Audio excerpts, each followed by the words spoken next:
Okay, I will take attendance. Chief Dotson? Here. Detective Clark? Here. Mr. Roth? Here. Detective Smith? Here. Officer Heldorfer will be marked as not present. So we do have a quorum, and I will turn it over to the chair of the committee, Chief Dotson. Thank you. Thank you, everyone, for being here and joining us this evening. We have a relatively short agenda, so I wanted to take a few minutes at the beginning of the meeting before we get into the agenda items to thank you for being here, to talk about how this journey started back in August when this committee was put together to look at the transition from the Metropolitan Police Department from state control to local control. Many of you have been with us through most of our meetings, if not all. John Chasnoff, I saw you here earlier, John. You've been at most, if not all, of our meetings. And one of the things that this committee was really tasked with that came out of the state statute was to make recommendations about the assimilation, the transition of the Metropolitan Police Department into local control. We could sit here as a panel and make our own recommendations, but we decided very early on that it was important for us to hear from the community. And so we've hosted a series of opportunities for the community to make comment. This is by far the most well-attended, and I appreciate everybody for being here. We held one at police headquarters. We held one at the Schlafly Library, and this is our third out in the community. So I wanted to thank you for taking your time. I know it's the holiday season, everyone has busy and priorities, but the Metropolitan Police Department and the way that we police the city of St. Louis, to me, Sam Dotson, is very important. And I always want to hear feedback from the community about things that are working, things that aren't working, and things that we can do better. So as we move through our agenda tonight, you'll have a chance to make comment about what you see local control for the Metropolitan Police Department to look like. And that's just that, an opportunity to make comment. Then the committee will take that comment and put together some thoughts and recommendations for the police department and for local government. So again, thank you for being here, and I don't know if before we go to the agenda, if anybody else on the committee has something that they would like to say. And thank you, Chief Dotson, and good evening, ladies and gentlemen. My name is Eddie Roth. I'm the Director of Operations for the City of St. Louis. I work in the Mayor's office, and I sit on this committee because I'm a former member of the Board of Police Commissioners. The Board of Police Commissioners being the governing body of the St. Louis Metropolitan Police Department from the middle of the 19th century until about 120 days ago. And I just want to make just a few general observations about this committee and what I see the purpose of these conversations with you in the community. The Transition Committee for Municipal Police, of which we are all members, is a product of the legislation, the voter-initiated legislation that caused the police department to go from being a state agency overseen by the Board of Police Commissioners to local control, which became effective on September 1st, which is to say the move from the police department being a state agency to a division of city government, a division of the Department of Public Safety, with the Director of Public Safety, Chief Dotson's boss, and then Mayor Slay, the Director of Public Safety's boss. This committee, under the terms of the legislation, was made to consist of the Chief of Police, designees of statewide law enforcement organizations, and a former member of the Board of Police Commissioners. And so you can see it's a law enforcement-oriented committee.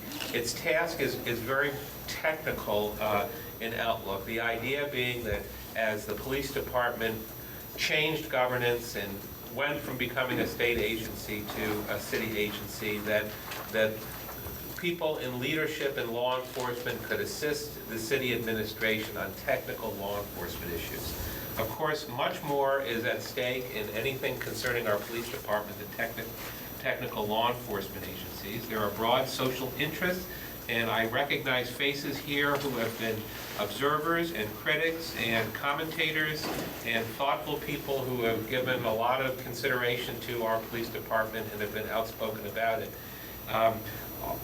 Our power is very narrow. Our authority is just as a recommender and mainly about technical issues. As it turns out, a lot of the work that went into the transition was done before the effective date and rather than after it. And so much of what was envisioned for this committee had already been accomplished by a lot of work front-loaded on the front end.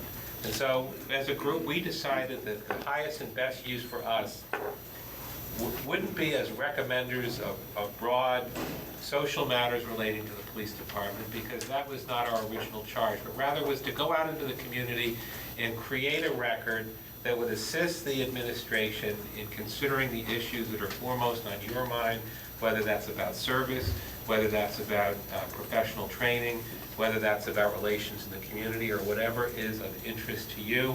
We're making a record of it through the City Communications Division, so that we will have a permanent record, and one that we hope to summarize in a faithful way and in a useful way that fairly presents your point of view and what your recommendations are, and then allow the political process, because realize, the main purpose of local control of police was to bring accountability to our police department through our elected officials, not have our police department governed by a board, a 5-member board, 4 of whose members are selected by the governor and with the advice and consent of the state senate, but our own representatives and our own people, the people who pay the bills for this police department, the people who depend on its service, to come forward and be involved in shaping the kind of police department they want. All right, before we move to the first item on the agenda, just a reminder, there is a sign-up sheet up here if someone would like to add their names to make comments. The first agenda item that we have is approval of the November 6, 2013 minutes. So if you've had a chance to review the minutes, I take a motion to approve the minutes. I'll put the motion out to approve the minutes. And is there a second? Second? Any discussion? All in favor of approving the minutes from November 6, say aye. Aye. That motion passes. The second item on the agenda is comment from the public. And at previous, we've asked that you limit your comments to 3 or 4 minutes. There seems to be quite a few, 10 or so people that have signed up. So if you would limit your comments to 3 to 4 minutes, that way we have an opportunity to move through the list. The first name on the list is Zach Chasnoff. So. Hi. So, I just want to start by saying, find it slightly some of the opening remarks here were just a little bit troubling to me, and I find it slightly disingenuous to hold quote-unquote community meeting, but then to say at the beginning of the community meeting that most of the decisions have been made beforehand and front-loaded. So, I just kind of want to go on record as saying that that's kind of troubling to me, and I don't understand why the city is constantly doing things like that. A lot of this feels like kabuki theater a lot of the times, and I think we long for community meetings where decisions aren't made ahead of those input. But I do want to be clear Well, about that. you'll have time to address it in a second when I ask the question. So my other question speaks to the other part of what you said, Mr. Roth, which was that you guys have decided to focus mainly on narrow technical issues. And I wonder, there's nothing in the mandate that says that you have to do that, and I wonder why you guys have decided to limit yourselves to narrow technical issues when you could be focusing on broader issues, specifically like civilian oversight. Well, when I say the things where the decisions that were made early on, I'm talking about purely operational things like classification of employees moving from a state agency to the civil service process in the city of St. Louis.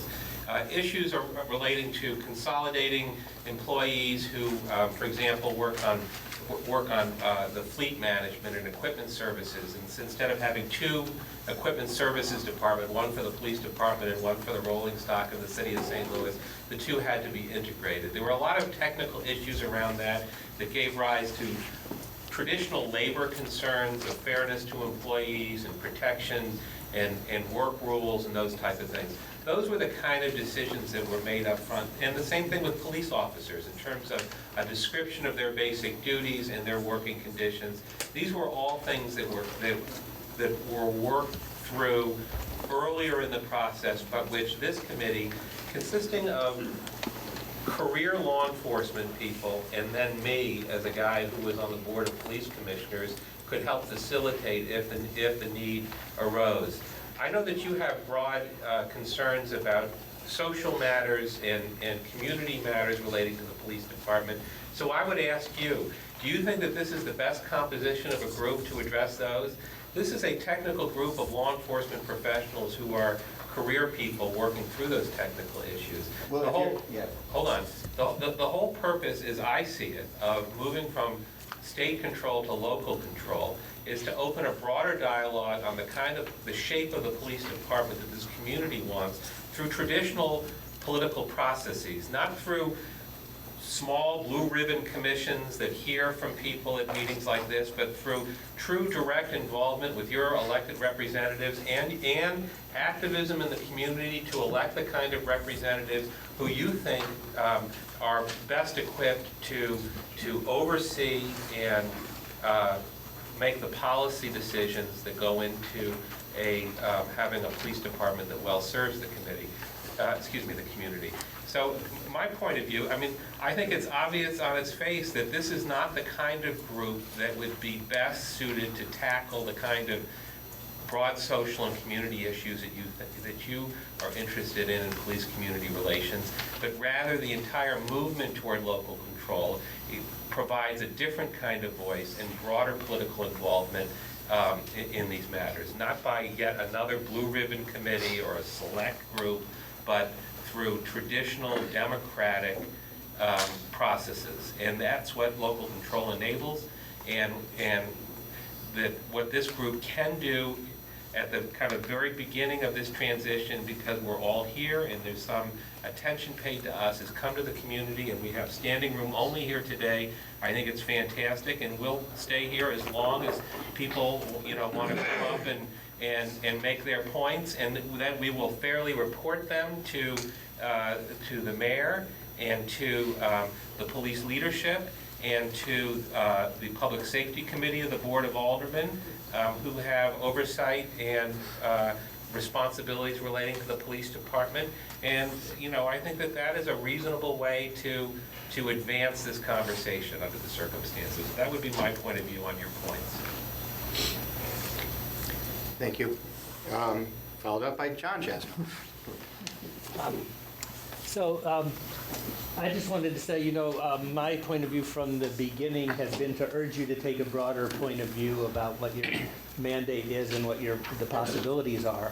I think that Mr. Roth is correct in saying that this wouldn't be the panel to make some of those broad decisions for the city.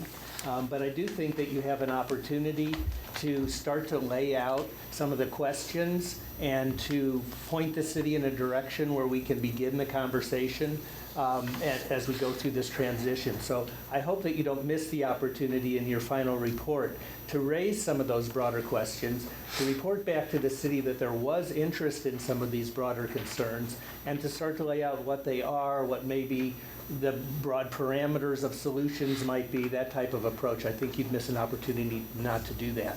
And since you have front-loaded some of those technical questions, it provides the opportunity for all of us to gather here today and start to talk about some of those bigger issues. I think it's really evident that the community is crying out for input into the police department and wants to see a department that's responsive to the citizens.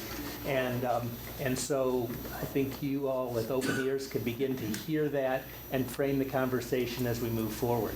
So with all that said, I'm going to ask a relatively technical question to see if you've considered it and what you've thought about it.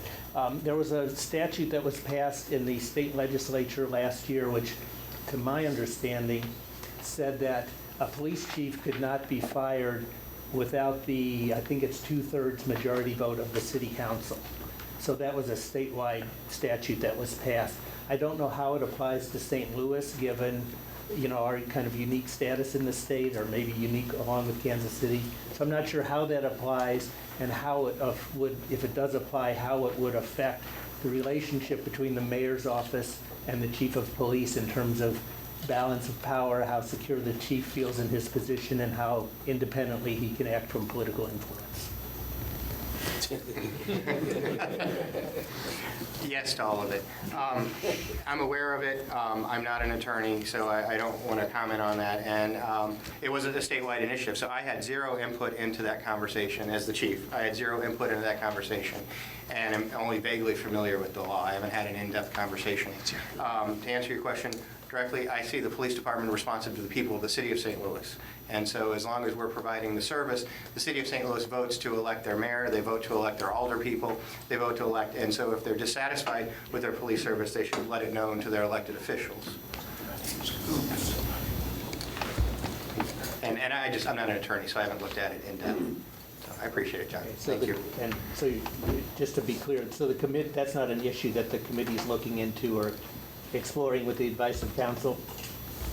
In that, it's a state law, and so I don't know, I don't see it as something that this group was charged with about the transition to local control, because I don't see how that, St. Louis is not different than Springfield or Kansas City or Joplin or Hannibal in that respect.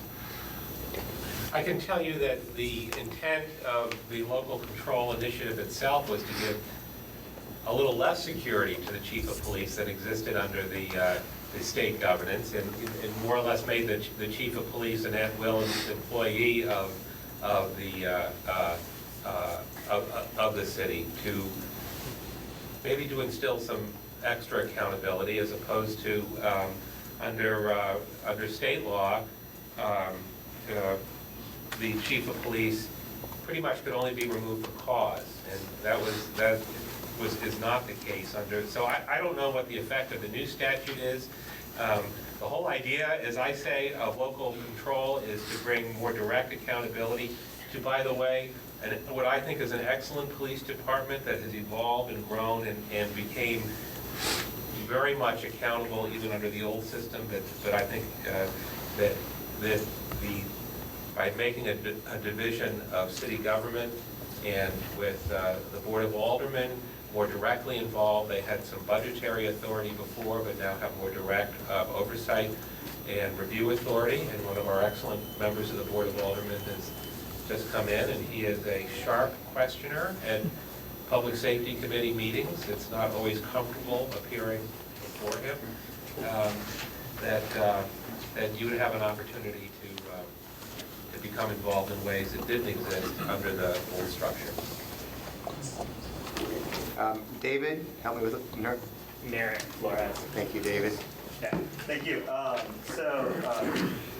Kind of echoing the some of the questions that we've already talked about. Of like, it seems like your guys' charge or your perspective is that dealing with only limited technical issues, but I'd like to charge you guys outside of the board as well to start thinking of those broader social issues and the community issues, because I think each of you individually have the power to take those issues that the community has and put them into effect to see a kind of a police department in a city that we all deserve.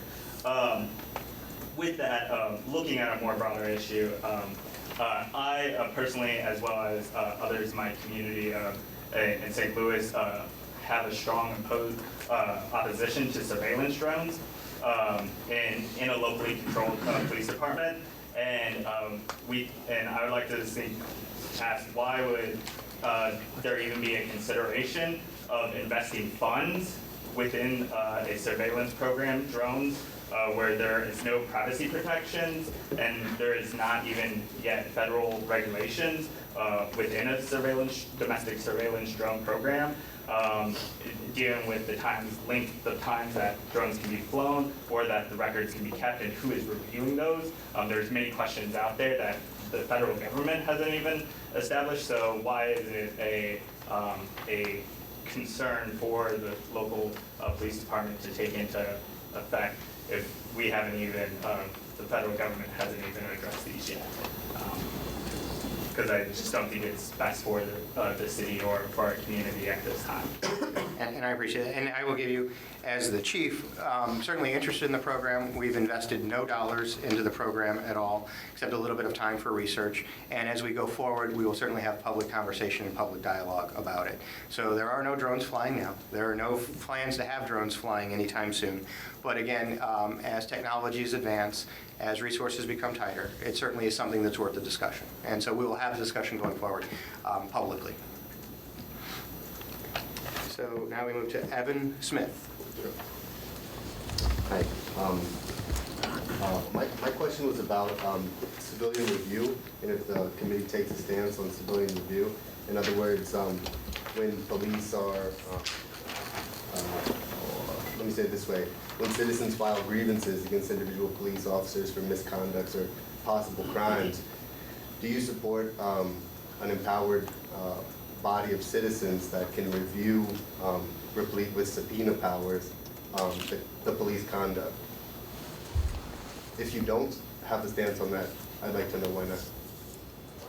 And I think this conversation is to get public feedback, and then this body will put together a report and recommendation. I think it's more incumbent upon you, the public, to express why it's important and why you see it as an issue, and not ask this committee that really has no, absent me perhaps, have no direct conversation about civilian review. So instead of questioning us, what's the value to civilian review is the opportunity that you have now to lay out.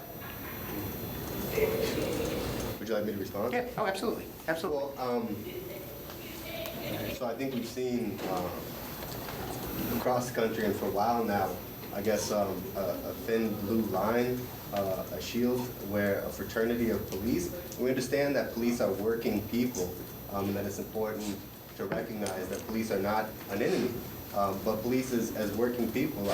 I'm a teacher, and teachers make mistakes all the time. And, I think it's important that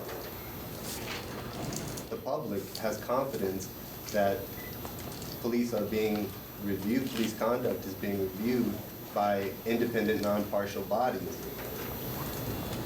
I'm not sure that that happens all the time. Thank you. Thank you. Johnson, Lancaster? Good evening. I just have a question. Has this body given any thought to, or is considering making any recommendations to how to continue citizen input into the police department, since there will not be a board of police commissioners? Actually, to answer that question briefly, we've had conversations with the Public Safety Committee and the Board of Aldermen, and I've pledged to, one, respond anytime that they ask me to discuss any issues that are going on, and I've also pledged to attend meetings every other month with them to give them an update. If you remember, the police board met monthly. I've offered to respond anytime they had questions and to be there every other month to do a presentation similar that was done with the Board of Police Commissioners. So the next meeting is scheduled for January 16th. For the Public Safety Committee at City Hall. I just don't know the time, but if you check the postings of the Board of Aldermen for the Public Safety Committee, they can advise you the time of the meeting, but it is scheduled, the next meeting is January 16th. Jasmine Maurer? Did I get that right? Yeah. First off, I just want to echo what some other people have said, where I think it's really important because you have laid out some of this groundwork to kind of create a path so we can talk about some of these issues that are coming up in these conversations and kind of figure out how we can address a lot of these concerns that people are having. I think that's something that is obviously important to the people of St. Louis. But with that, I'm going to ask a technical question. So I wanted to ask about the Marshal's Office and the airport police and kind of what your recommendations with those are, if you're going to integrate them back into the city police or keep them as their own standing bodies. I'll answer the Marshal question first.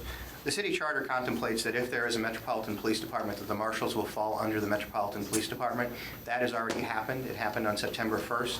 So I view the Marshals as a separate unit, a separate division inside the police department. They're not commissioned police officers. They still hold that space as Marshals did previously. The airport is an ongoing conversation, and there haven't been any final decisions made about the airport. Actually, there is a member of the committee who's not here tonight who is a captain at the Airport Police Department, and so it's certainly in conversation, but there haven't been any final decisions. The Marshals is done already.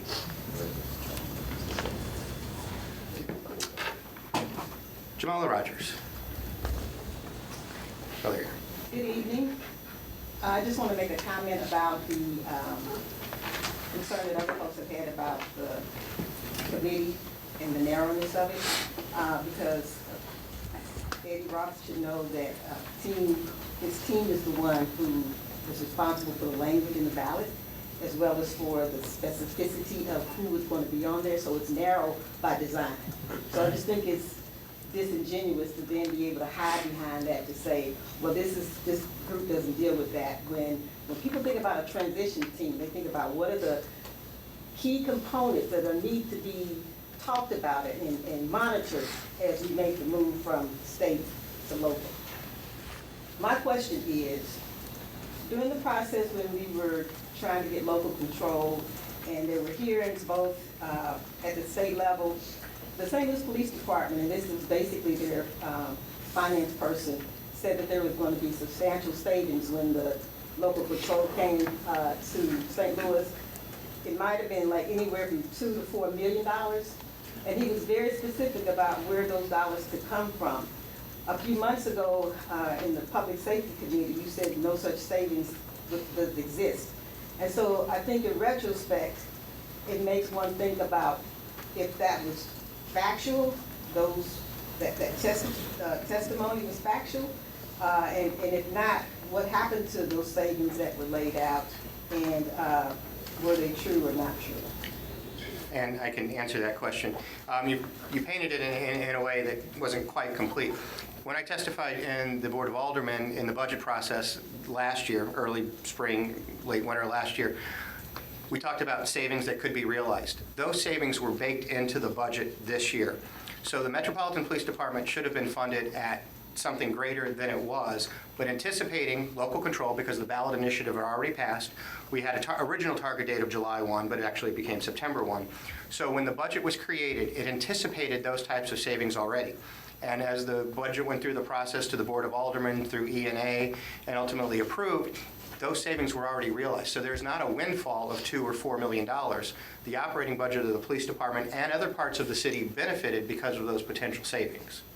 Do you have amounts for those and where they were saving? You'd have to talk to the budget director of the city for that. I'll leave you my card, and if you want to send me an email, I will pull that together. It does exist, and there were positions that were left vacant in anticipation of the transition that were not filled, and that represents real savings.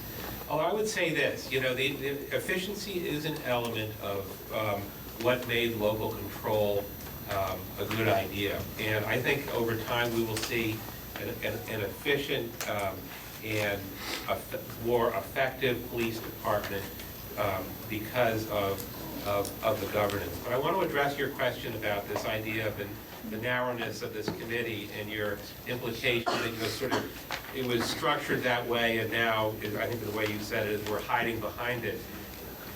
If I were an activist seeking reform in law enforcement, and I think that in my own way that I am, I would not want an appointed committee to be the voice of reform. I would want to change the system in a way that enabled all interested people to become involved in conventional and traditional political processes, rather than appearing before the Board of Police Commissioners, on which I sat, and being listened to politely by that appointed board, being listened to politely by another appointed board. I would rather be able to petition my alderman under circumstances where that alderman had real authority to do some things. I would rather be involved in holding my mayor accountable, and this is a city that has a multitude of ideas about what a police department should look like and how it should be governed, and now it has the opportunity for everybody to become involved in that debate, rather than the decisions to be relegated to a small group of appointed people. So I think that actually it's the other way around.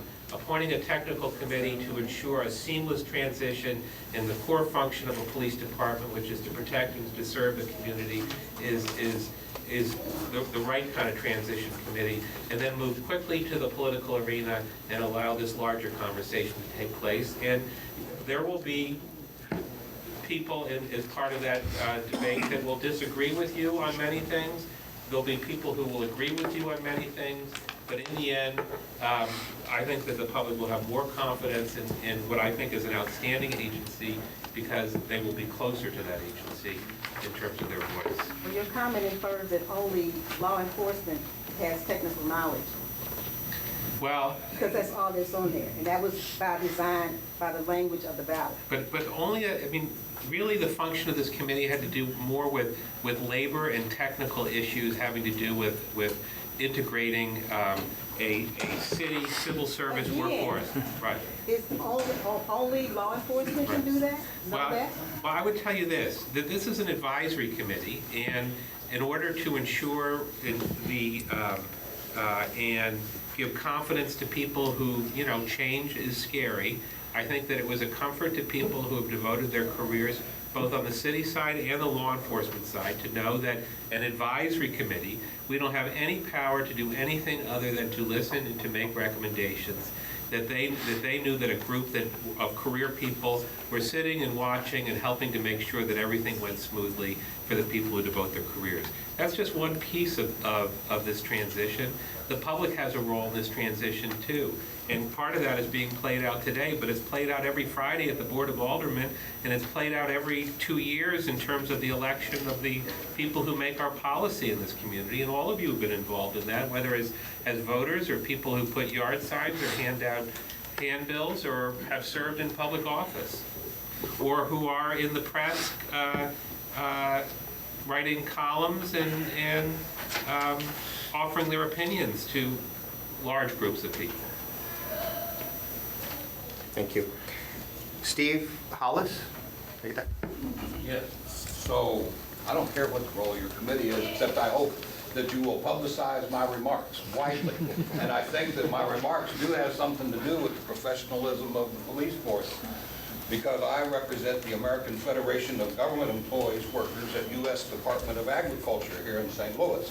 And we fought some years back, this was 1988, I believe. We had Congressman Clay Sr. speak on our behalf in the U.S. Congress in favor of creating an independent appeals division within the U.S. Department of Agriculture, where farmers and the rural people that my union members are supposed to serve, could be questioned by the public. We are there, in the case of the police are there to protect and serve. We're there to serve farmers and rural people, to make loans and provide grant programs in rural development and to keep farmers on the land. But our union, as professionals, felt it was very important if we want to maintain the support of the community that we are supposed to serve, that we should support there to be an independent community-type police accountability. In this case, you might call it, we called it an independent appeals division, because it's difficult. We have to sometimes represent one of our members who may have discriminated against a farmer, but we try to teach that member. We don't just go represent that member as always being right just because they're our member. We feel that as public servants, there is a higher responsibility that we have to the public that we are there to serve.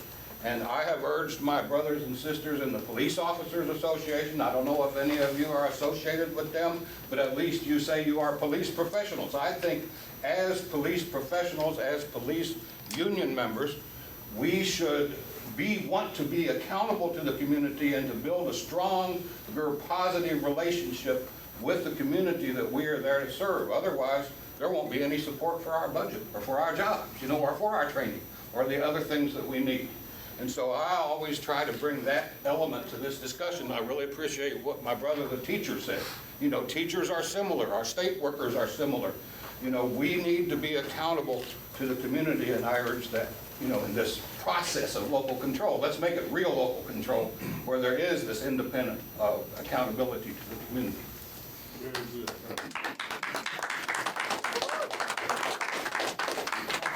Christy Griffin? Good evening, and thank you for the opportunity to make comments. First, I would like to add, as far as the civilian review is concerned, that there is a very serious need to dispel a lot of the distrust that exists between many people in the community and the police department. And by having citizens involved in that process, it gives at least some degree of credibility to the process. So I think it's extremely important that that does exist, and that it reflects much more on the police department and gives it a more positive view when there is outside participation by the citizenry that is able to give their view of what has taken place. Also, has there been any consideration of checks and balances for the mayor as far as his decisions, such as appointments that might be voted on by the Board of Aldermen? An example, what kind of example would you give? Checks and balances for what appointments? Appointments of the chief, any of his decisions. Well, and I think it kind of goes back to his question. What's the recommendation? Instead of asking us, what is your recommendation or what are your thoughts about that, what that should look like, so we can take it back. So we're not sitting here with all of the answers. We're asking you for your feedback and your input. So if that's a concern, kind of follow that through and tell me what you see as a system of checks and balances. Well, that there should be some degree of checks and balances, that all of this power should not simply be held by the mayor, that the Board of Aldermen or some other body, and which logically would be the Board of Aldermen, would review some of the decisions that he's making. Well, the Board of Aldermen has broad authority over the budget of all operating divisions and has broad oversight power as to, the chief says that, he's willing to appear anytime the committee wants to. That's because he has good relations with them and, a long history of good service. But it's also because that's the function of the Board of Aldermen. When they call up an operating division of the city and they say, we want to inquire into this, then we pull it all together and make our presentations and answer their questions. The mayor also is accountable because he stands, or she, and we haven't had a woman mayor yet, every 4 years for re-election. And whereas before a mayor could say, I'm just one of 5 votes on the Board of Police Commissioners, now that mayor has to say, that police department is part of my Department of Public Safety, and when the voters evaluate my performance, they're going to factor that in. And I think that the mayors are, in my time as an adult, are conscientious and have been interested in the police department, but they haven't always had a Board of Police Commissioners who have agreed with them on different things and have had very limited control. I think that the executive branch, that a mayor should have the people, that a mayor elected by the people of St. Louis should be able to make senior appointments. That's part of our system, and if they don't do a good job, it means that the mayor hasn't done a good job and shouldn't be returned to office, and that's always the prerogative of the voter. Zaki Baruti. Good evening. I don't have a question. I just had a couple of comments. First of all, the call for local control of the police, that has been a call that was put forth from the community for years now and been finally actualized, but not in the format that we want. I'm here to express a deep concern as it relates to Chief that you were mentioning about the need of service to the community. And I'm just putting it out there again, and I know you're not policy makers, but you influence policy that the community calls for in a clear, unequivocal voice for some form of police accountability board, because number one, many people have an aversion if they have complaints of going down to the police department, because they become afraid, more or less, in terms of filing complaints with the bureaucracy. And then with a police accountability board, it brings the police much more closer to the community in terms of accountability. So I'm just emphasizing the fact that in your discussions that there's a push as it relates to policy for the implementation of a police accountability board. And last but not least, of course, several years ago, there was a police board, civilian review board that was passed by a majority of the Board of Aldermen, which was reflective of the community call for review board. So again, that call has not diminished, and if anything, we'll be moving much further on calling for it. So I just want to encourage you on that. And last but not least, the gentleman, I just want to echo the gentleman about the drones. We don't need no drones. Right.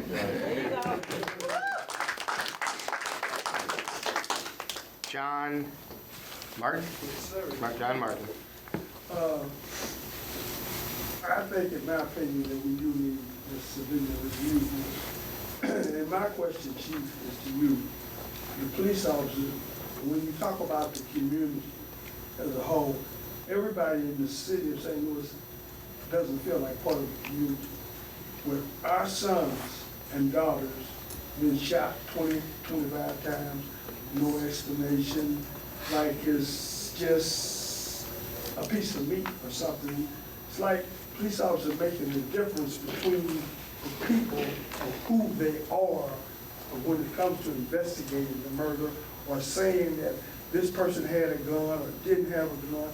I would like to know, is this civilian board, is anything going to be done or recommended to the police so that when you say community, that everybody will feel like part of the community? Because everybody in St. Louis don't feel like part of the community. And that's a challenge that we're working on, and I'm working on daily. I hear that comment, and I don't think we got here overnight. I don't know if there's an overnight fix. We've looked at things like redistricting to try and make sure that the resources are distributed fairly throughout the city. We talk about the way we investigate crimes. We are just slightly below the national average in solving aggravated assaults and homicides. I wish we were better. We need the cooperation of the community and the public to come forward. Law enforcement, I don't want to have I don't want to have to arrest anybody, because if I don't have to arrest them, that means we don't have a victim. We need to have a comprehensive strategy about the community to keep it safe. Law enforcement has the big role in it. I get that and I understand that, but we need to sit down and have conversations with people like you about how we can do our job better, what you can do to help us, and what the community can do to help itself. And Christy Griffin and her groups have had conversations like that. Better Family Life, Demetrius Johnson, Kabir Muhammad, everybody, Khatib Wahid, everybody has those conversations. We just need to come together as a community and find strategies that work. And I get it, we need to be better, absolutely, working on it every day. What about retraining the police in their thinking that everybody is a citizen here, that you don't go by the color of my skin and way you treat me? That's what's going on, sir. And I couldn't agree with you more. That's definitely what's going on. Thank you very much. Cedric A. Brown, did I get that right? Thank you. She basically answered my question dealing with the savings. Mm-hmm. But the police accountability, it states you guys still will be using IAD in your decision making when it comes time to discipline an officer if someone make a complaint towards him. But it states that you, being the chief, the decision would be left up to you whether he's been disciplined correctly or not. Or am I correct with that? Yeah, I'm one step in the process, and there's always an appeal process to the Civil Service Commission, which could overrule the chief of police. So yeah, I am a part of the process, but I'm just a piece of it. Okay, one more question. As you guys go forward, is that city, you being local, you guys being local control now, that the process of the county police coming in with the city, does that play the part into you us saving or have any decision, or will that take in effect? That is actually trying to make the city and the county safer and solve more crime. I see no financial savings in that at all when we talk about cross-deputization and riding Metrolink together, working on bomb and arson together, those types of things. So that's about safety and security and crime fighting. It's not necessarily about saving money.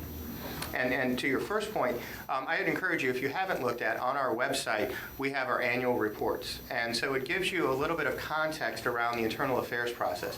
Not only, we talk about arrest, and we talk about the people that are arrested, the crimes, the good things that the department does. There's also a section in each annual report that talks about IAD investigations. And it shows the total number of complaints filed and the outcomes at a high level of those. It also shows how many officers were disciplined, how many officers are no longer employed by the Metropolitan Police Department. So I think if we're going to have this conversation, I would like to see a show of hands of people that have looked at that in our annual report. A couple. So if we want to have a conversation about local control and about civilian review, you probably need to understand what the police department does first about disciplining our officers.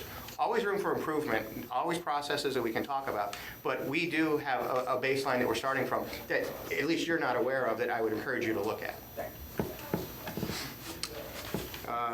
Help me, Simmons? Simmons? Yep. What's your first name? I'm sorry, I can't read. Montega. Montega Simmons, thank you. Yes. I guess first, just following the trend of the evening, just a small comment. You're asking in this case for feedback from this group, and I think you're getting it. You're seeing it at every single meeting. This is actually the first time that the public has had an opportunity to have any input into Actually, this process. it's the third meeting, but that's I know. okay. I mean, this is the third meeting, but I'm saying these meetings are the first time that the public has had an opportunity to have any voice in this project. That was by design, not by you, but by the very committee that actually wrote the language for the initiative that, in this case, brought us local control. So what you're hearing is public concern. And in your report back, I just hope this is not underestimated, meaning the public has a demand for both accountability, transparency, and participation. And the fact that no member of the public, no actual organization who's worked on these issues, no citizen concern is represented on this body is of concern, because it's a historic opportunity. And that really seems to be both minimalized, and it's an opportunity that could be wasted if we don't take a moment to look at it. The other thing that I wanted to kind of lift up, you mentioned before that the estimates for the savings were actually included in the budget that was submitted. During the hearing before Ways and Means, the budget director said exactly the opposite, that this couldn't be estimated at the time. So I'm curious as to whether you may have factored it into your numbers, because at the time, the budget director wasn't willing to actually extend and say what kind of savings were actually reflected in the budget or where these savings would come from. He said none of that could actually be estimated for this year. We'd actually have to do that going forward. And all I can speak to, that last point, is I testified in the Board of Aldermen on the Ways and Means Committee, and during my testimony, I said this budget reflected anticipated savings from local control. So what the budget director said is a separate conversation that you'll have to have with him, but what I said to the Ways and Means Committee was this budget anticipated savings from local control. I'd like to address your first point, and I don't want to repeat myself too much about this idea of what you characterize as this is the first opportunity for the public to have input in this transition. I would say to you that, you certainly, and I don't need to, you know this, that you don't need our permission to have conversations about the future of your police department. I would say the exact opposite, that with local control, it presents the opportunity for you to begin the conversation with your elected officials and to make your point of view known to the new governance of this police department, which is the city of St. Louis, not the state of Missouri. And, those conversations with your representative on the Board of Aldermen, and the mayor appears all around the city at different places, and many of you have spoken to him and asked questions and made your point of view known. And so there's almost unlimited opportunity to have a conversation. And the best part, the most effective course of change is that which is initiated by the public itself. You are correct when you say that the movement to local control began with the public itself, and a broad segment of the public, not just those who wanted the kind of accountability measures that have been a big part of this evening, but people who generally don't like the idea of the biggest element cost-wise and arguably the most important element relating to the safety of our neighborhoods and our children and our schools being in the hands of four guys that they never heard of before, that the governor knows in some fashion, but rather it should be up to the citizens. So, the opportunities are there to be involved as never before. And it doesn't depend on us posting a notice at the Julia Davis Library at 7 o'clock on a Wednesday evening in December. Jeff Kroll. I wanted to talk about civilian review board, but to Montega's point, I also want to talk about trust, which I didn't catch your name, but she mentioned the issue, and so did he. To the question of trust, I think Montega is expressing a concern, and I know you guys aren't legislators, but the concern that the city of St. Louis expressed our feeling about local control, and exactly that it should include an independent civilian review board. And there was legislation that was approved and that included that, and that reflected the citizens' concern. And our mayor was participated in quiet backroom negotiations to get rid of that. And what got voted on isn't what the people of St. Louis said we wanted, and I think perhaps that's what Montague is addressing. So it's that kind of input that got curtailed, and now perhaps you're inviting it again, which is a healthy thing, and I appreciate that. On the issue of trust, I hope, I didn't catch this woman's name, but I hope when you relay these concerns, you won't gloss over, you know, that she couldn't put her finger on what kind of checks and balances she wanted to see and ignore her bigger question about trust. And I believe you. I've heard you interviewed several times on the radio, and each time I get more encouraged. So I just want you to know that. I get the sense that you believe in community policing. And I also believe you when you say that you're addressing the concern of trust in terms of internal training and discipline. But there's still, I think, overwhelmingly, the community feels that that also needs to be expressed in the way of an independent civilian review board. And when the teacher over here expressed he wanted to hear your all opinion about that, you said, well, you're here to hear our opinion about why. Well, this is my opinion about why. We hear from people at your level and in the upper levels of leadership frequently that you want professionalism in the police force and you want your police officers to be accountable, and I believe that. But there is a culture of brotherhood among the police which I don't begrudge. I think it's appropriate that that culture be there, but it has problematic aspects. And problematic in that culture of brotherhood is the sense that we're the only ones that know what we have to deal with, and nobody else can judge us because they're not us. And only we can judge each other, and they are loath to have anybody that's not them being a part of that. It's a culture that is quick to circle the wagons and come to the defense of anybody who's being accused of abuse, and so consequently abuses don't get addressed. I hope you're going to relay that this feeling and concern has been expressed by many people in this room, and I'm just one more adding to that concern. Thank you. Charles Quincy Troop.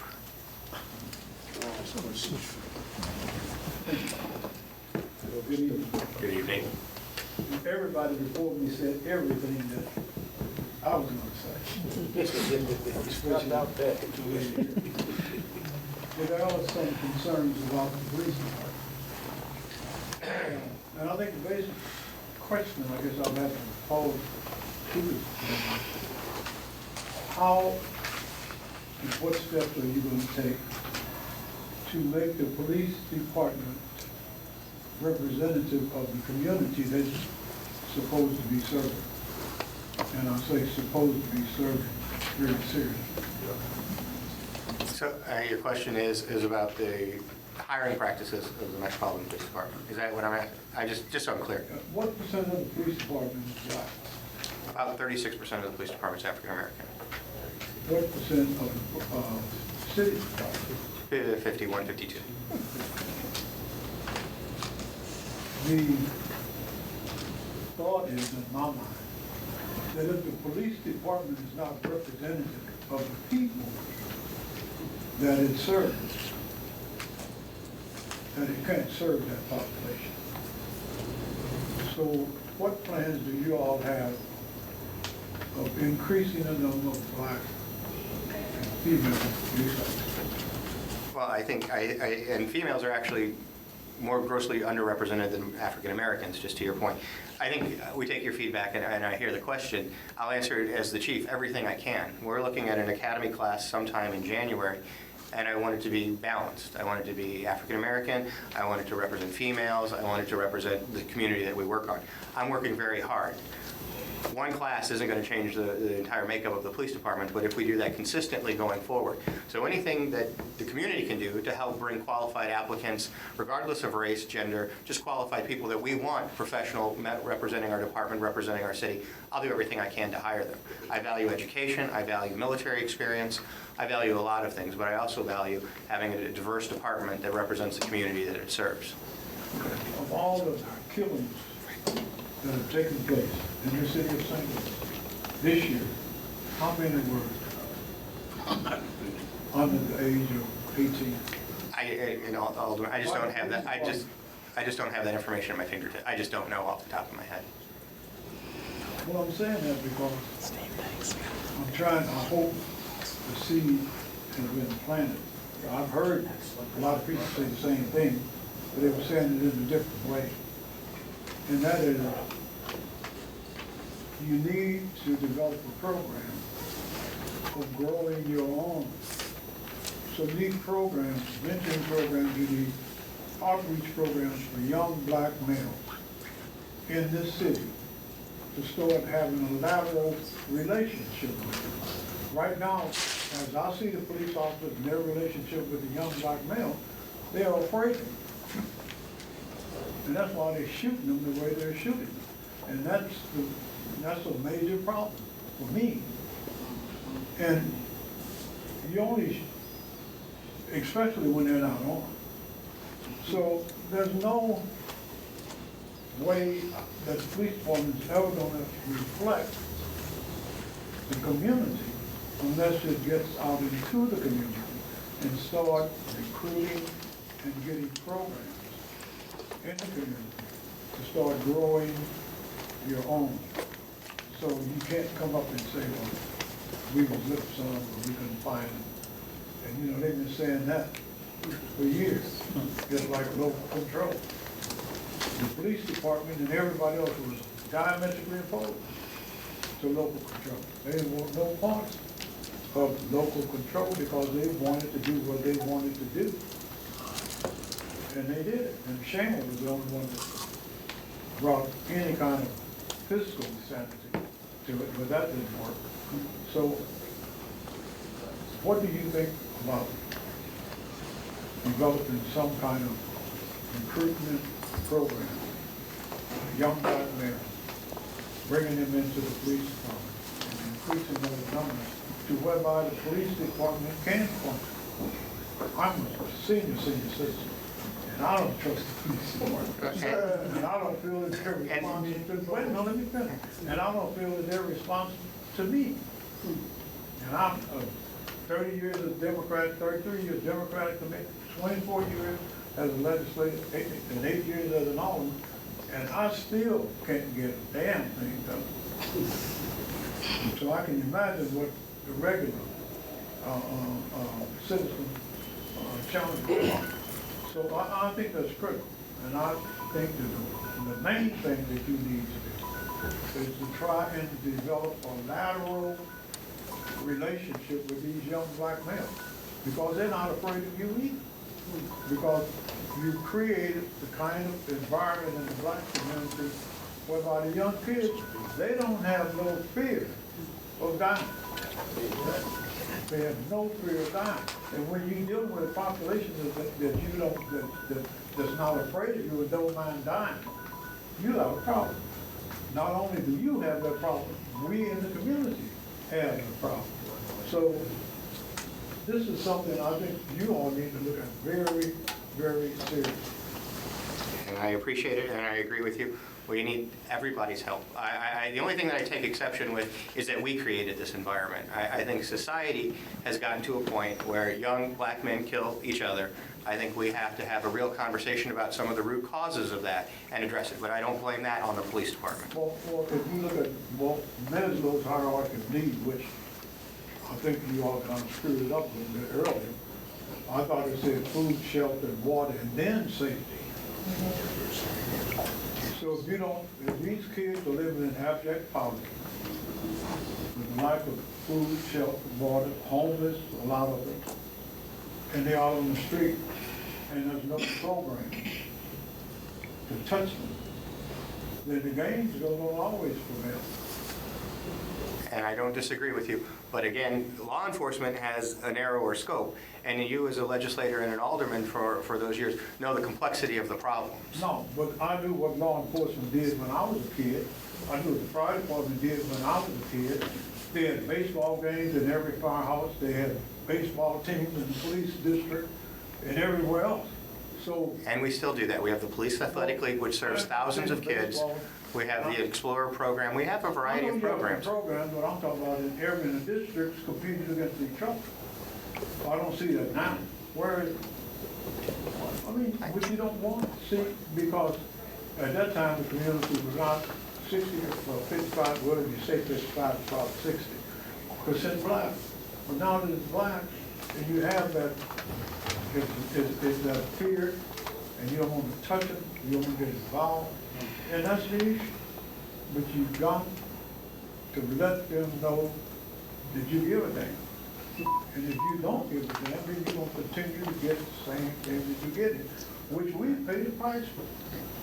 You know, so they're in our houses, they're in our cars, they're in our garages, they're all over. Thank you. I can sit down. Thank you. Thank you for your comment.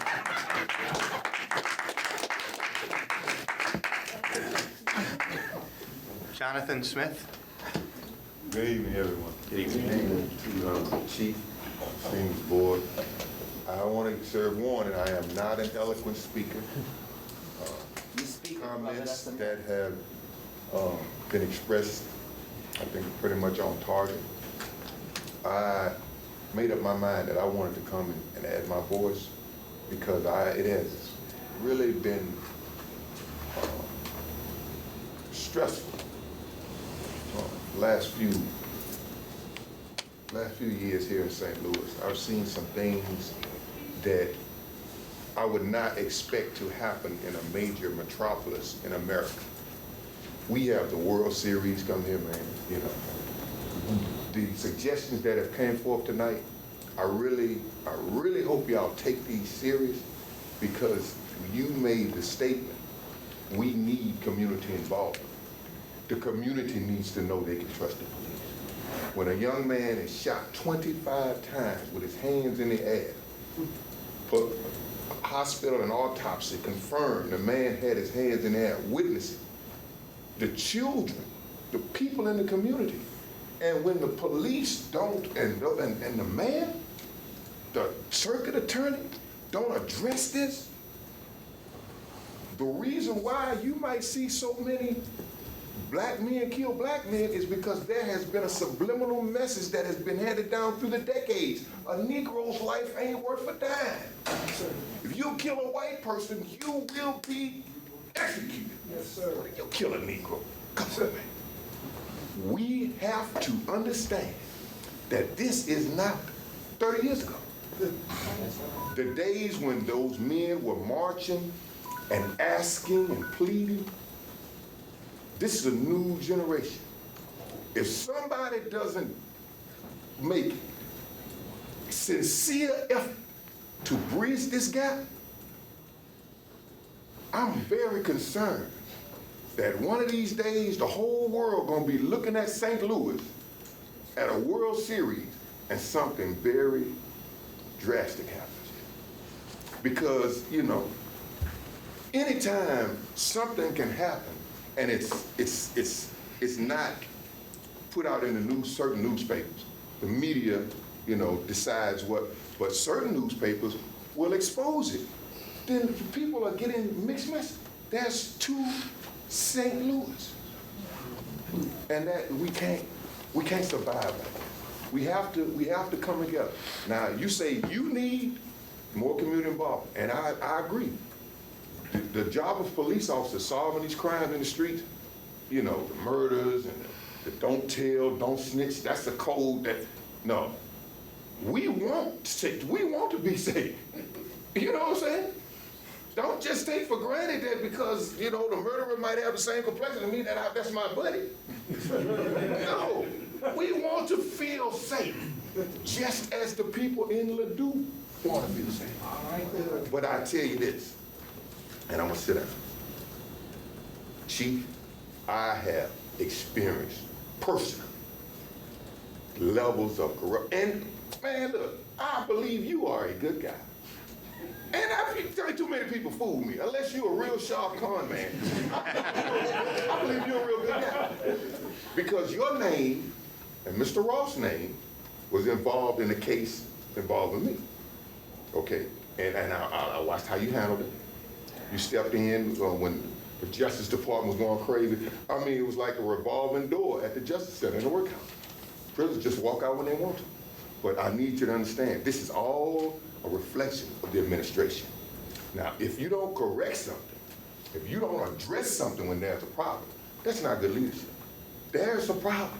And the people need to see aggressive, dealing with these issues aggressively. Now the Post-Dispatch has put in, they did a story about Kerry Ball Jr.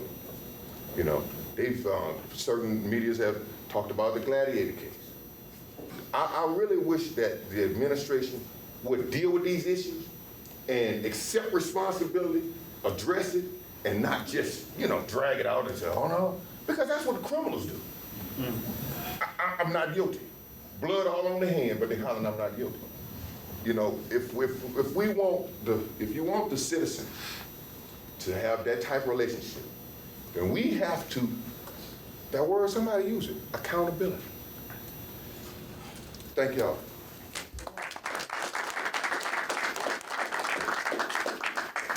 Hannah Bolzer? Yeah. So I appreciate your hearing people's different or similar opinions, as the case may be, and I hope that you are really able to hear them. And I think we've heard over and over and over again the same message, the demand for a civilian review board, police accountability in our city. This isn't the first time you've heard it. So this is also a moment for you to be accountable to us. There's 50 people here today. People are concerned. The system is broken. People are scared of the police. I'm scared of the police. I'm scared to call the police. Something is very wrong here. And so just as you're hearing from us, I think this can be a moment for us to hear from you about what we can expect moving forward. How many people here support Civilian Review Board, police accountability? Woo!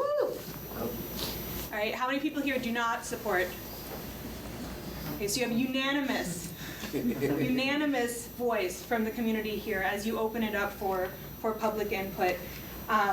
In 2007, the Civilian Review Board was proposed and was passed by the majority of the Board of Aldermen and then was vetoed by the mayor. And so I would like to know from all 5 committee members that are here today, will you, knowing what you know now, seeing the unanimous support from here, from the public community, the impassioned voices that you've heard tonight, the knowledge, the clarity that the system is broken and that there is this need for police accountability. You say you can only advise. I want to know if we can count on each of your support for a police accountability board in St. Louis. Thank you for your comment, and I think the board has a lot of work to do and a lot of things to consider, so thank you. Are you going to answer my question? I said thank you for your comment. We were taking comments this evening. It's public comment, and all the comments are being registered. So I think it would be inappropriate to ask the individual members their position on the issue right now. Perhaps privately you could have a conversation with them, but that's not the intent today. So the board has... So there's no response in terms of your of anyone's position on this. Unless the individual member would like to make a comment right now. There's no support. There's no open support. Let's be clear. There's no open support for police accountability. No, I said that we're taking public comment this evening, and we'll be happy once we've formulated our report to share it publicly so everyone can see it. So thank you. That will be answered in the report? Yeah, well, it certainly, I don't know, and I will speak to this. I don't know how we can have a conversation in public comment and not address the issue because it's been so prevalent in the conversation this evening. So I won't say a position on it, but I would think that we would do a disservice if we didn't address it in our comment. Holly Rowe. Good evening. I am a state worker. I determine eligibility for many citizens. And we attend meetings in Jefferson City trying to get our directors and who have you who are in positions of supposed power to pay attention, observe what is happening, and then act. And as I've listened this evening, what I'm hearing is incredible bureaucracy. And as a citizen, I'm not finding it as I'm listening, I'm not feeling any confidence that things will be heard and things will be met and efficiently dealt with, and that the comments coming from people are taken seriously. And that bothers me as I listen to it. And I guess I've been in these meetings fighting with just our directors to not continue a reorganization project that is going to put St. Louis City and County in harm's way. And they're watching it down there at my office at Shoto, where we have very few people to service the community, and yet we say we're concerned and we hear you. But I want you to know that it's difficult for me because I'm observing bureaucracy at its absolute worst. And it's like we have people that get in positions of power, and we're here, and people are being told, they're asking questions, well, talk to your alderman. Yeah, well, we're an advisory board. Well, we can't this and we can't that. Well, what we're looking for is somebody that can and that we know will do. Thank you.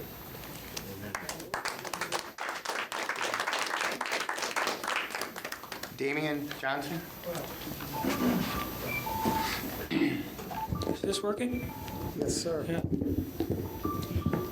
I would like a police civilian review board. However, I have done research. I saw some issues with some past civilian review boards. I've seen police officers tell, let's say, an independent review board, well, you don't know what you're talking about, and that essentially made a civilian review board ineffective. And I don't know if you do it. I don't know if in future chief will do it.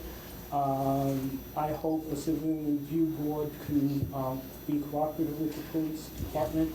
I also seen sometimes police departments will get what do they call it, a inspector general,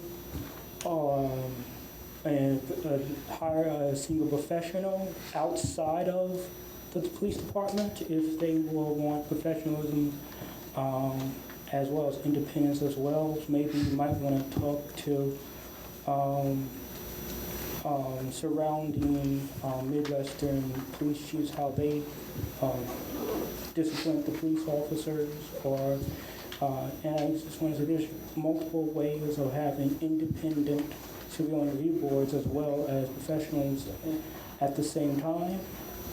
I also want to know if you can consider changing the lighter, the outer clothing, because I know if police officers wear light blue and light white, they can be seen at nighttime. If they wear dark black, dark blue, it's harder for them to see.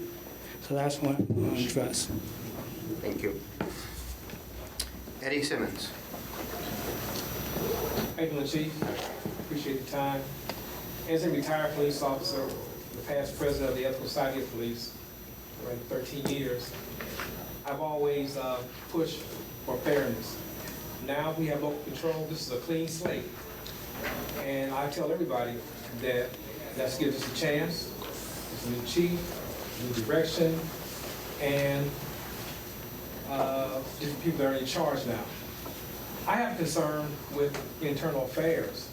And what I would like to see to address, and that you would take a look at, the punishment. I feel that the punishment, internal affairs, is just all over the place.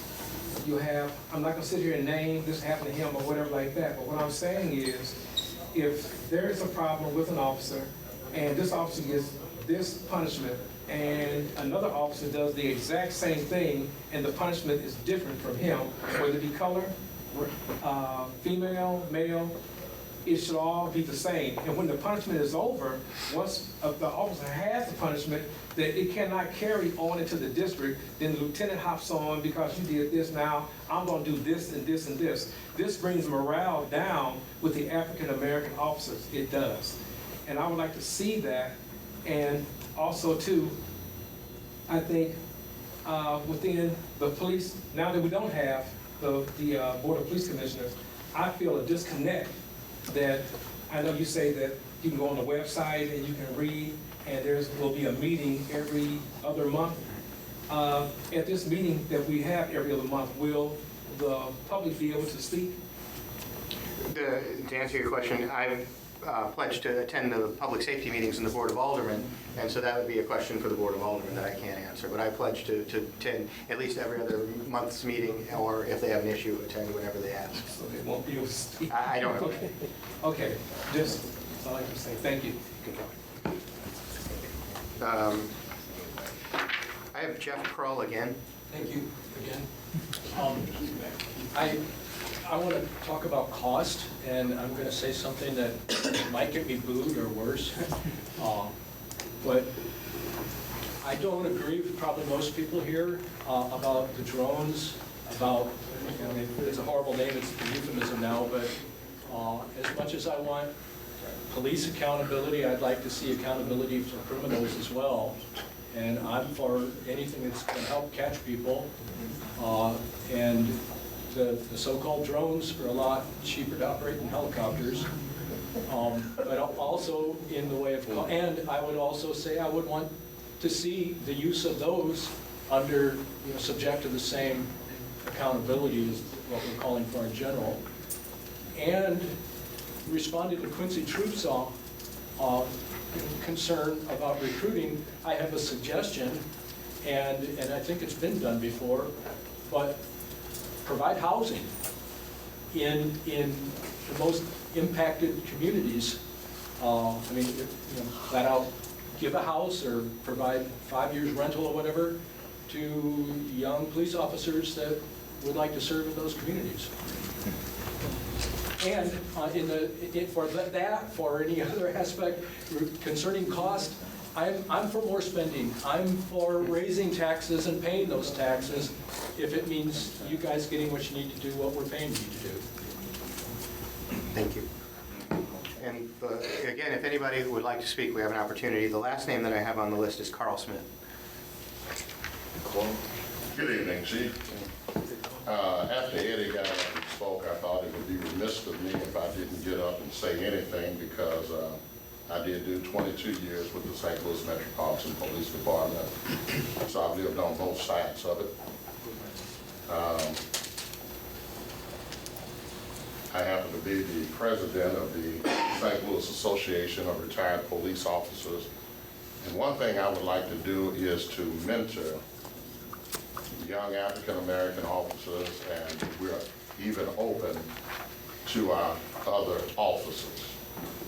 One thing that I know is important, and that is communication, also transparency, and trust. I'm not going to go into a whole lot this evening, and that's, I was going to really just be here and not say anything. But I think that as a community and as a veteran of the department, now retired, myself and other officers that have retired, because I know the community, I'm going to say this and then I'm going to be through. I grew up in the city of St. Louis, stayed in the city of St. Louis up until I retired. I've been retired now since 2001. And that's when I moved in unincorporated St. Louis County. I grew up in the ghetto, I grew up in the project, so I know the mindset of African-American males. Most of you know that I was assigned to juvenile, and it wasn't like I was trying to go out and just arrest folk and do them, because if anybody would give me ear, it would be somebody that knew where I come from. And so I did try and help rather than just enforce. And so maybe we'll just come to the table. I'll have that conversation with you in private. I don't believe in all of that. I don't need no, and that's it. And so all I'm gonna say is that we just need to communicate one with the other in the community, and there needs to be a trust. And that's all I have to say.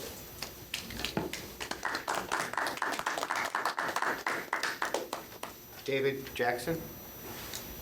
Good evening, thank you. My name is David Jackson, and I'm president of the St. Louis Board of Education. And I also live here in the neighborhood just 2 blocks over.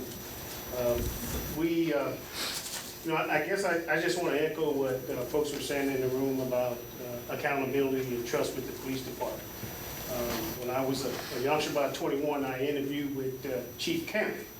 And during that interview process, all my life I wanted to be a police officer because we had police officers in our school that were friendly, that acted like our dads. And I wanted to be a police officer. And I made it all the way up to the interview with the chief and decided at the last minute that I'd rather join the military. The one thing that I know is, like a gentleman said here earlier, these young black males have been through so much, not only at home, but in the streets, that they care less about anybody, including themselves. And that's why they will shoot back with no questions or no doubts. One of the worst things I ever saw was the morning I went to get my coffee at Natural Bridge and Grand and saw the police officer shot by a young black male. That was devastating to me because, one, I actually seen it. Two, no one that was standing out there came to the assistance of that officer. And to me, seeing that he was just getting out of his car to do his job and was shot, and I actually thought he was dead because of the amount of shots, that it just traumatized me. And so I also looked at when the young man, not only here but in other cities, was shot numerous times unarmed by police officers, that is a traumatic experience. And so one of the things I thought about is, when you see a police officer get up and says, I've been on the force for 15 years, I've been on the force for 20 years, I've been on the force for 30 years. Can you imagine what that police officer has been through, what he has seen, what he has experienced? Is he on the force too long? There's some folks are looking that maybe we need to have some type of program to bring that officer off the street, sit him down, and see where his head is. Should he still be on the street after 15 years of going through what he's been going through? The other issue is we need to re-educate our community on trusting police officers. I would like to suggest to this group that you institute some type of program within the department to come back into the community, educate the community on how to recognize police misconduct, police abuse, and the aggressiveness of bad police officers. There's bad professions all over the city, in the Board of Education, in the hospitals. But I think if you could educate the community on what to look for, and then after they've seen or experienced that, what do you do to follow up? Such as it's amazing that, Mr. Roth, I was really excited that you were part of looking at the city penal institutions, because those are some of the worst institutions in the country, in my opinion. When you have a person who's getting locked up at the Justice Center, and if you call down there to find him, they don't even know if he's in there or not, because there's 3 or 4 different departments within that system that don't talk to each other. So your relative calls you on the phone and says, I'm in the Justice Center, and I need to get out. You go down there to bond him out. They say he's not here. I was hoping that was going to be contracted out, and I actually thought you were really considering trying to get the city to contract those services out, because the city was not doing a good job on doing those services.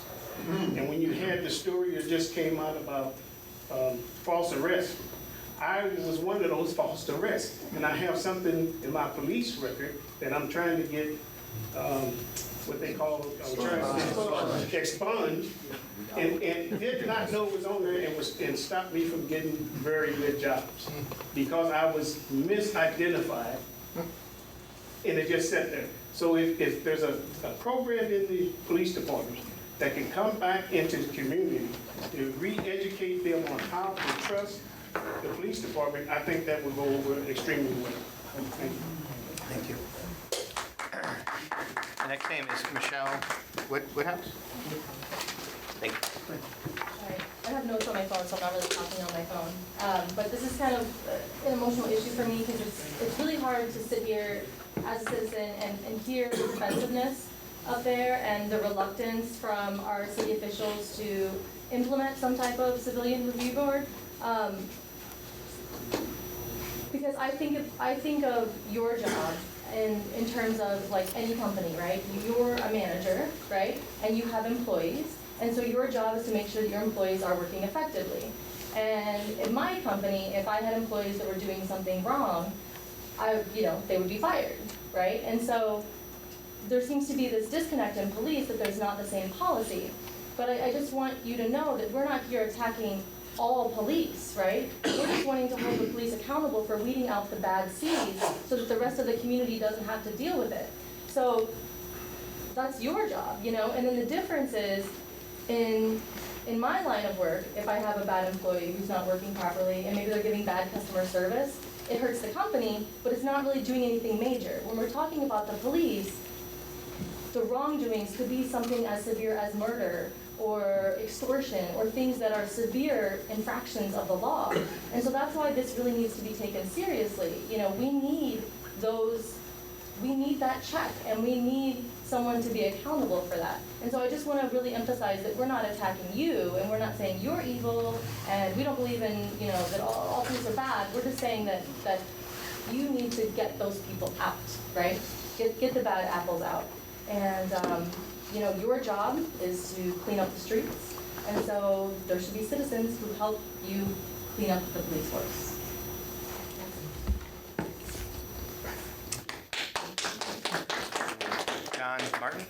John Martin? Yeah, I just want to say a few more things and then I'm sit down. As far as like the community, what the lady was saying, the community needs to feel involved. The apple don't fall too far from the tree. Just like you say, the community, the crooked people out there, and they need to be checked. You also have crooked people on your police force. And the things that are done that you don't know, like they kill people, put guns in their hand, put dope on them, whatever. It happens in our community. I don't know if you're aware of it, I'm quite sure you are aware of it. But the bottom line is, as far as disrespect, as far as you're saying that we have to respect the police department, respect is earned. You don't automatically get respect because you're a policeman, so if you don't earn it. That don't mean nothing to nobody, especially to the black community. And as the gentleman there said, even I'm an old man myself, and I have no respect for the police department because, like I said, my youth, my females, and my young sons are getting killed in my community. Being shot 25 to 30 times, and we're just sweeping that under the rug. So why is this happening? So that makes people like me think, well, the police is making a difference in the community. The community are all supposed to be one. That's the way you all talk it, but it's not panning out like that. And all your police officers don't feel like you. Is there anyone else that would like to make comments tonight? What's your name? My name is Charles Smith. Charles Smith. Good evening, everybody. I'm not the good apple or the bad apple, but I can see something like in the solution for y'all and us in the community, in the community. The best thing I can understand is like me, I get harassed because I be on the wrong set, and I get harassed and I tell the officer, I went to jail, but right now I'm on a clean slate. I'm just going to come from my care house. But I believe it's the best thing about it that we all come together. And I was about to ask you about the Squalor Act. You can fix up an apartment, a vacant building, fix it up, and I would like to know how do you go back doing it?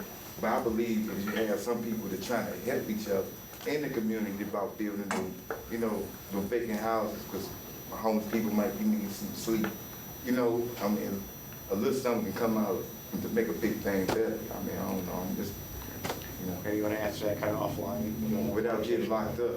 All right, I think Mr. Roth will talk to you kind of offline, so we can get to, I think Christy had another comment, and he can answer your question perhaps about that. Okay, thank you. I do, and it's a very quick comment because they do have to respond to you.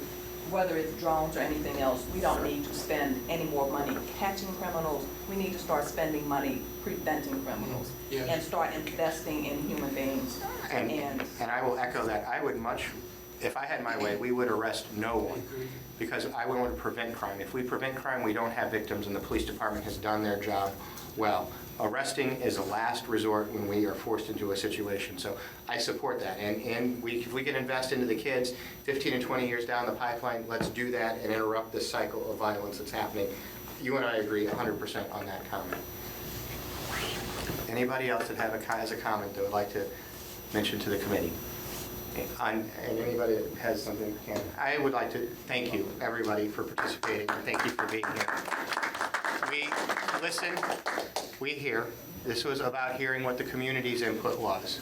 And it's very clear that this group resonates very well, that civilian review is an issue that you're very concerned about. I would also encourage you to look at some of the things that the police department has in place already, like our annual report, so you can see what we do and how we do discipline our people. I think there's I think more information makes us all better, and so that's out there. So thank you very much, and if we do and when we do have follow-up meetings to this, we'll make sure that they're posted well in advance so everyone can have an opportunity to attend. So thank you very much for being here. So you'll issue a report?